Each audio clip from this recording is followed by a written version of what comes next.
Nama saya Nurul Ala Syafiqah binti Serang dari ISMP Biologi semester 3. Hari ini kita akan berbincangkan tentang aktiviti manusia yang memberi permasalahan besar terhadap alam sekitar. Oleh itu, saya akan berbincangkan tentang masalah ini dengan lebih lanjut. Alam adalah ciptaan Tuhan yang tidak ternilai harganya. Keindahan flora dan fauna di Malaysia merupakan salah satu daya tarikan pelancong yang mampu mendatangkan pulangan yang tinggi kepada pendapatan negara. Walau bagaimanapun, keindahan yang dicipta suatu masa dahulu kini dicemari oleh tangan-tangan manusia yang sibuk mengejar pembangunan tanpa mengambil kira kesan sampingan yang akan diperolehi sama ada pada masa kini maupun pada masa akan datang. Sejak beberapa tahun kebelakangan ini, kita sering dihebahkan dengan cerita-cerita mengenai pencemaran alam, sama ada ianya meliputi pencemaran udara, air, tanah maupun bunyi. Isu alam sekitar terus menjadi pokok perbincangan umum yang utama daripada pemimpin hinggalah kepada rakyat.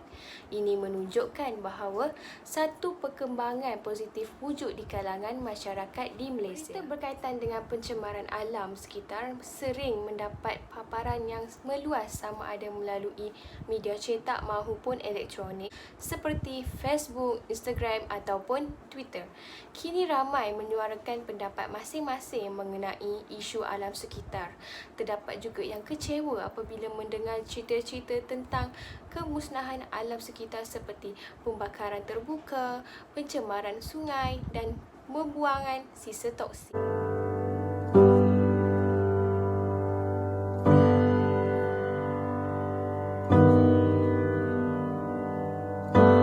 Yang saya akan tekankan pada hari ini mengenai pencemaran sungai. Sungai adalah elemen alam sekitar yang penting kepada manusia.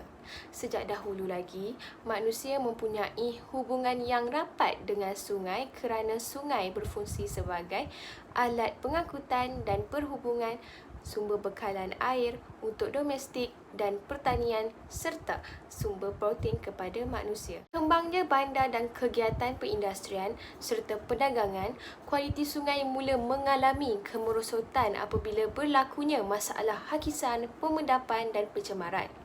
Baru-baru ini kita digemparkan dengan gangguan bekalan air bersih yang merangkumi 1,292 kawasan di wilayah Kuala Lumpur, Petaling, Klang dan sebagainya.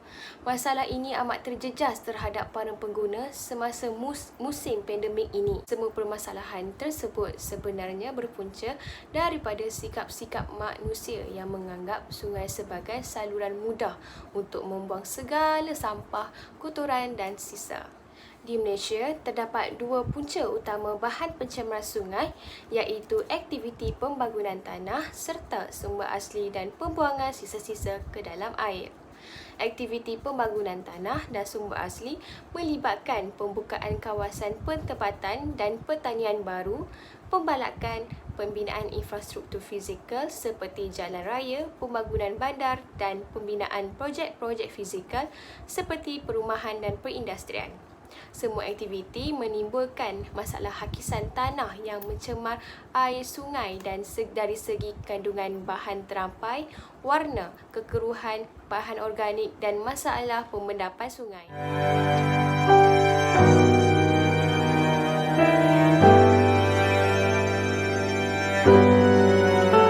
Pencemaran sungai telah mendatangkan kesan yang besar terhadap kehidupan manusia, terutamanya apabila sumber air yang dibekalkan kepada pengguna sukar dirawat.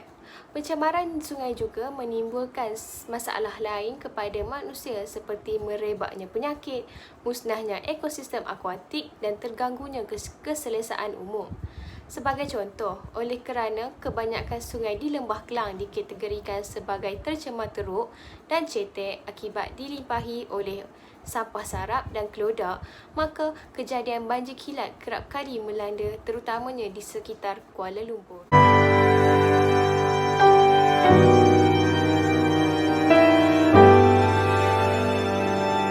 Permintaan air yang semakin meningkat dan kemusnahan kualiti air sungai yang semakin serius membuatkan isu pengurusan sungai dari segi kualitinya semakin penting. Semua ini memerlukan usaha yang berkesan dalam melindungi, memulih dan memperindahkan persekitaran sungai agar dapat menarik minat masyarakat ke arah menghargai dan mencintai sungai. Antara langkah yang boleh dilakukan ialah usaha membangunkan tebingan sungai seperti yang telah dijalankan di Amerika Syarikat, Kanada dan New Zealand dalam usaha memulih dan memelihara sungai supaya sumber semula jadi ini kembali memainkan fungsi yang penting dalam kehidupan komuniti. Usaha membangunkan semula tebingan sungai ialah satu usaha yang telah dilakukan di banyak negara termasuklah Malaysia. Langkah sedia ada juga perlu diperketatkan dan yang baru perlu difikirkan untuk dilaksanakan bagi menangani secara lebih berkesan bagi isu pencemaran sungai. Antara langkah yang perlu ditekankan ialah memastikan keberkesanan penguatkuasaan undang-undang dan akta alam sekitar, pelaksanaan strategi pembangunan mapan bagi melindungi dan menjaga sungai sebagai sumber yang penting kepada manusia.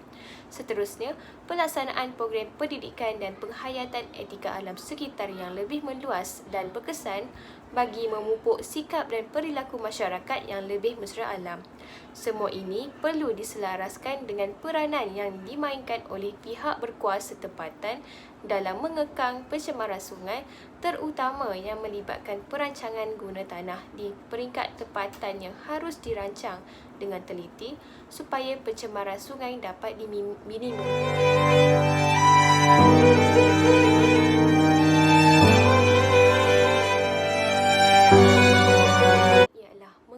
Minda dan sikap masyarakat dan pihak bertanggungjawab terlebih dahulu ke arah mencintai alam sekitar.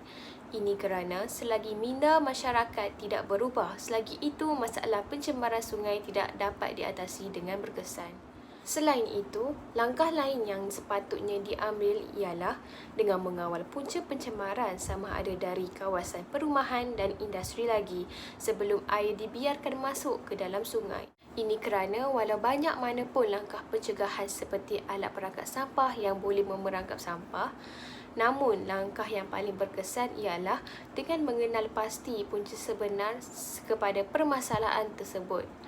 Baik macam mana pun sistem kejuruteraan, selagi pendidikan sivik tidak ada, selagi itu masalah ini tidak akan selesai. Setiap masyarakat perlu berganding bahu dengan agensi-agensi yang terlibat dalam memelihara alam sekitar agar masalah pencemaran sungai ini semakin menurun.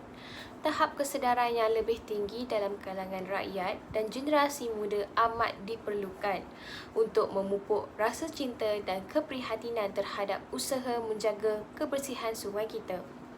Hanya dengan ini, usaha memulihkan sungai akan berkesan. Usaha menjaga sungai kita tidak boleh diserahkan kepada kerajaan semata-mata. Kesedaran orang ramai sangat penting untuk memelihara khazanah alam ini. Kemajuan teknologi memudahkan kita meningkatkan kesedaran terhadap pemeliharaan sungai, khususnya melalui media sosial, terutama sekali dalam kalangan generasi muda. Dengan berbuat demikian, orang ramai juga boleh memainkan peranan lebih aktif untuk menangani kes pencemaran sungai yang semakin meningkat dengan melaporkan sebarang perbuatan tidak bertanggungjawab. Sungai merupakan sumber air yang penting kepada manusia.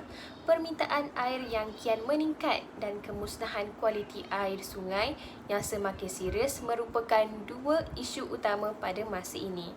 Secara umum, sistem semula jadi mampu membersih air sungai yang tercemar.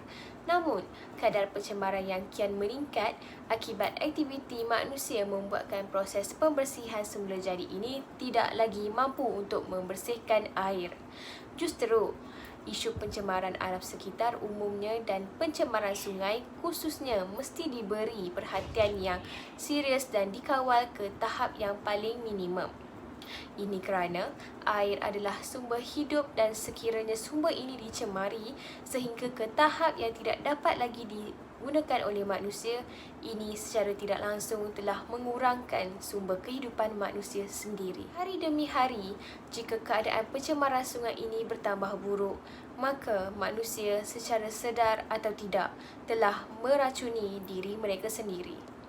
Punca pencemaran dan kerosakan sungai boleh disimpulkan kepada faktor budaya campak buang yang berkait rapat dengan sikap masyarakat umum, sama ada pengilang, penternak dan penduduk setempat yang tidak menghargai sungai sebagai sumber. Penyerahan tanggungjawab penjagaan sungai kepada kerajaan juga menerangkan betapa rendahnya tahap pelibatan masyarakat dalam usaha pemeliharaan sungai. Sikap dan paradigma masyarakat harus diubah terlebih dahulu.